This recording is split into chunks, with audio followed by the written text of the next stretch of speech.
Good afternoon, LinkedIn. This is Keith Conley, certified financial planner. It is Friday. I just wanted to kind of give some thoughts off the top of my head about what it means to be a financial planner working with clients, and the type of value that good financial planners who work for their clients bring to the table. Contrary to popular belief, I do not believe that it is my job to tell people what to do.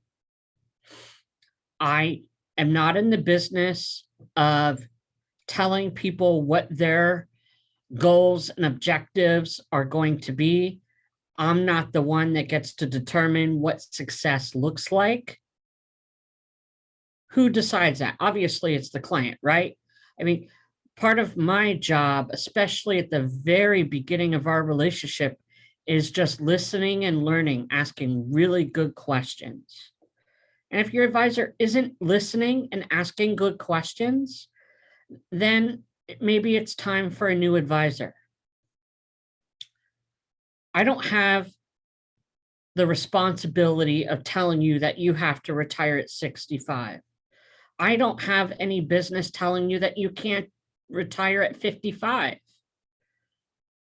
That's not my job. My job is to help you have the best chance of success at achieving what it is that you want to do. Now, sometimes I got to break reality and bring reality and say, I don't think that's achievable, or I don't think that's going to look like that, or it's not going to look the way you would like it to look based upon where you are now. But sometimes I'm able to make some suggestions and to help them set them on the road to what it is that they want to achieve. But the fact of the matter is that, financial planning is so much more than just retirement these days.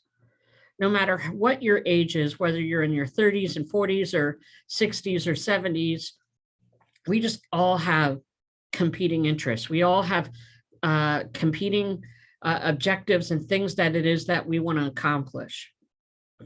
Folks in their younger years of adulthood, maybe they're just buying their first house, having children. They're worried about paying off debt, maybe purchasing their first home, maybe starting a savings account. If they already have children, then maybe they're looking towards, saving for college and retiring. And it's difficult to know how to juggle all of these competing interests. Contrary to when Social Security was enacted in the 1930s, many young retirees today, in their mid 60s, are retiring suddenly, unexpectedly, to care for a parent. In the 1930s, the average man lived to be 62, and you had to be 65 to get a benefit. So today, obviously, lots of people are living into their 80s and 90s, and quite frankly, your grandchildren are probably going to live closer to 100 than they are to 90, just because of advances in technology and in healthcare. And these are good things, but it creates unique challenges. I think of my own mother-in-law who, worked part-time. My father-in-law supported his family for years, and my mother-in-law worked part-time. And I remember that when my mother-in-law's mom, my wife's grandmother, had a stroke, my mother-in-law, out of honor and love for her mother, and my wife's grandmother was incredible, by the way, my mother-in-law stopped working. She just, stroke happened, mom needed care, and she just stopped working to care for her mom. And this is very, very common these days. My parents didn't stop working, but I remember all of the time that they put into caring for my great grandparents, my dad's grandparents, back in the early 2000s.